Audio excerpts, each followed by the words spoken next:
All right. So recently, one of my students asked me what my favorite flower was. And I told them, at the risk of sounding stupid, that it was a dandelion. To which they were quick to inform me that a dandelion is in fact not a flower, it's a weed. Which I thought was a good answer, an educated answer. But what I found funny about it, and what I decided to tell them, was that I was willing to believe that they thought that that dandelion was a flower before someone else came along and told them that it wasn't. Score one for teach, right?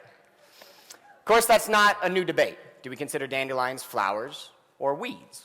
What we do know is that they originated in both Eurasia and North America and now exist pretty much anywhere that an angry lawnmower does. They're notoriously difficult to get rid of, and they seem to live for little more than to just perpetuate their own species as often as possible. Now, the poet in me can't help but see the humanity in that. I like to imagine thousands of bright-cheeked children blowing dandelion seeds onto perfectly manicured lawns, leaving behind a riot of yellow, prickly reminders of how unimportant all of our definitions actually are. Of course, I also understand that a poet standing around talking about flowers is about as cliche as saying that God is a Broncos fan because sunsets are orange. We'll see you next year. And in the meantime... But that's a funny word to define too, right? Cliche. Because one man's cliche is another man's epiphany. The same way that one man's flower is another man's weed. And both, just like poets, have been popping up all over the place since the beginning of history. Before the written word, there was the spoken. In fact, Socrates once said that the written word is insane, that it attempts to turn living ideas dwelling in the human mind into mere objects in the physical world. Although poetry has always existed as an oral art form, it is the written word and the inherent structure that accompanies it that has come to define modern poetry. In ancient Mexico, the Mexica, or Aztec people, had a rich poetic tradition.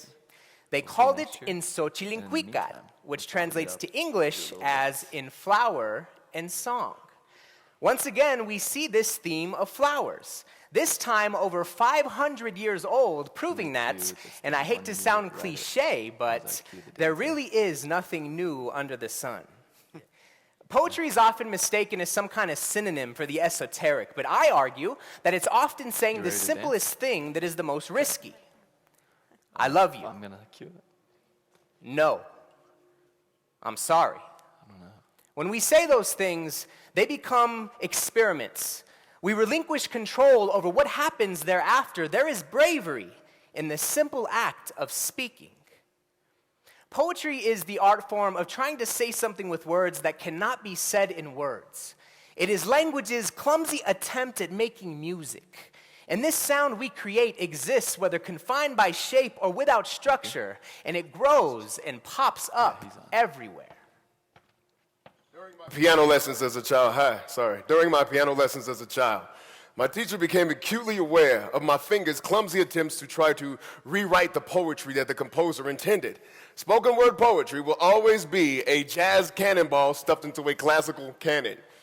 Every live performance is an experiment. Like blowing seeds onto a bar of sheet music in the place of music notes, we literally do not know upon which line they will choose to grow, and therein lies the risk. For example, some of the most exquisite classical and contemporary works have been written in the key of B flat major, from Beethoven's Fourth Symphony to the theme to Avatar. I know.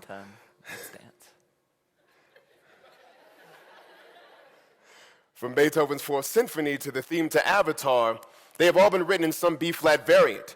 But take a half a step up from the key of A, and these exact same notes could be known as A sharp major. Does the fact that no one refers to these notes as such take away anything from the impact of their artistry?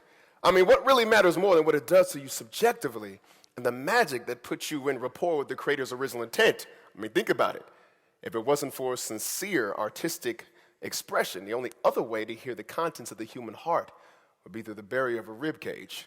Sincerity in a world that is full of pretension and barriers is why poetry persistently flowers as the weed of all art forms, as beautiful as it is savage in its necessity, both risky and calculated, all at once. The following is a dedication to those brave enough to speak regardless of the risk. The following is An experiment in noise. In A sharp major. This is not a heart. It's a volume knob. You turn it this way when you wish to scream. You turn it this way when you wish to whisper. It is a gift and carries much weight with it. Your chest can feel as heavy as an ocean. There is more than enough silence beneath the surface for you to drown in. Be careful. It is a weapon and can hurt people. Their ears will not be ready for your anthem. So speak with purpose. Sound without shape is static, and you were not born a dead channel. You were born screaming.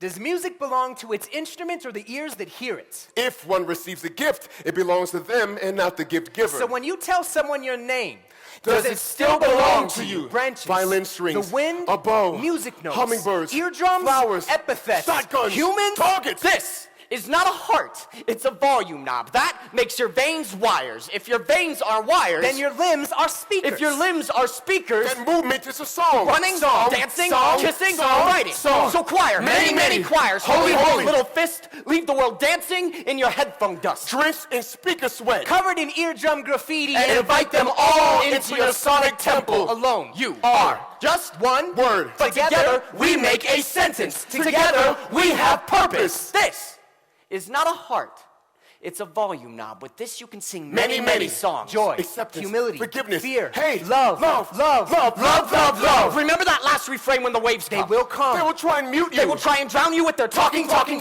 They will try and sharpen your shoulder They will blades. try and convince you to creep off your wings by shrugging from the weight of them. The burden is too much to carry. That you deserve silence. They will try and deafen They you. will try and deafen you by firing their guns, by firing their guns. Put your guns away, our weapons in our chests. Your body is an arsenal. Your gut a foxhole. Your lungs are magazines meant to carry the ammunition of your breath. Your throat is a barrel and your tongue a trigger. Click against the war drum of your jaw and echo the sound, no. No. You will not touch me. No, you will not call me that word. No. I will not move. Because a bullet cannot hurt an ocean.